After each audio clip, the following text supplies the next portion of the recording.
Equestria's last dragon. Well, at least that's what I think.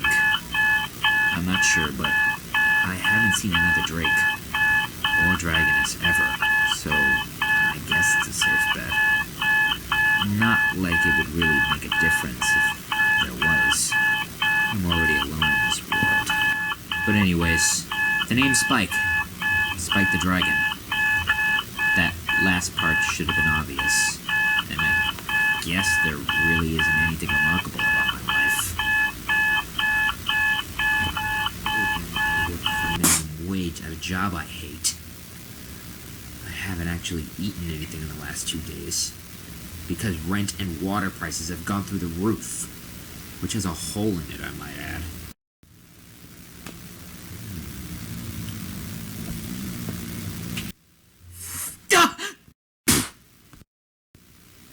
Oh, and the fact that most ponies can't stand to look at me. So, a mare friend is out of the question. So, yeah. I hate my life. Oh, and the Coupe de Grace? I wake up to foul smell of this diseased extension of rotten wood and rusty metal. It's called the docks, and like everything else in my life, it sucks big time. This cesspool of debauchery and poverty would make even a homeless mare cringe. And most of them do. Their souls. I'm going to regret this.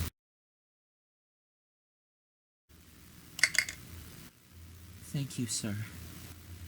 Well, there goes my breakfast.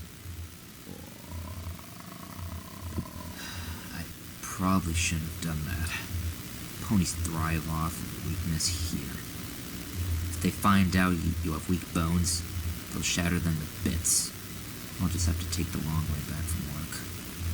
Still, it's unfortunate that their home sunk. You hear about it all the time. The artifactual ground given out, entire buildings sinking to the bottom of the ocean, families trapped inside as it goes under. I still find it hard to believe that Celestia did all this. Deep down, I want to believe that this is all just a bad dream. Some nightmare where I can just wake up and remember the sweet and loving princess that raised me. But when I open my eyes, I see this ugly truth. And the reality that Celestia did this. I just wish I knew what caused her to do this. To change so suddenly, I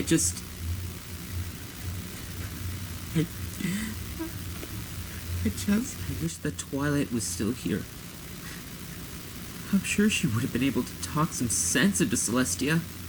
She was, after all, her most faithful student before all of this happened. If only I had gone with her that day, or convinced her to stay, then things would have been different. Princess, please listen to me! Nightmare Moon is going to rise! You shouldn't worry about silly things like ancient myths and legends. Now, Twilight, I thought we were finished with that Nightmare Moon nonsense. But Princess! Please, Twilight, there's nothing for you to worry about. Everything is fine. Besides, I need you to be focused for the new task at hand. A new task? Yes. I need you to go down to a little town called Ponyville and overlook the preparation for the Summer Sun celebration. This is a very important task that I'm trusting in you, Twilight.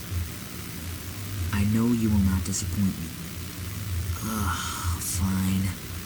I'll tell Spike to get everything packed and we'll be out of here in like a few hours. Okay. Actually, I was thinking that Spike would stay here with me. What? But he's my assistant! He needs to come with me! That's why he's going to be staying with me, Twilight Sparkle. You think of him as an assistant and nothing else. It's beginning to worry me that a young mare of your age still doesn't have any friends. And I think you just use Spike as an excuse not to make any. So I'll be keeping him company until you get back from Ponyville. In the meantime, can you at least promise to try and talk to some pony while you're there? Fine. Thank you, my student. And don't worry about Spiker Eye. We'll be fine. I'll see you in a few days, Twilight. She said a few days, but that would be the last time I would see Twilight. She left. Princess Celestia insisted that I assist her until Twilight returned.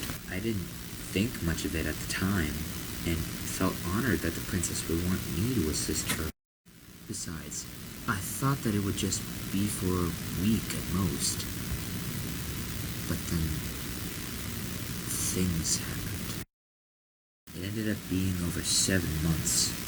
And after the floods happened, I knew I'd never get to see her again. Passport, please! Oh, yeah, sorry. Here you go. I must have dozed off. Should have gotten more sleep last night. I didn't even realize I was at the checkpoint already. The gates of Canterlot. The divide that separates the uptight aristocrats from us of cloth and poverty, and the only way into the great city. It's also the only way for me to get to work.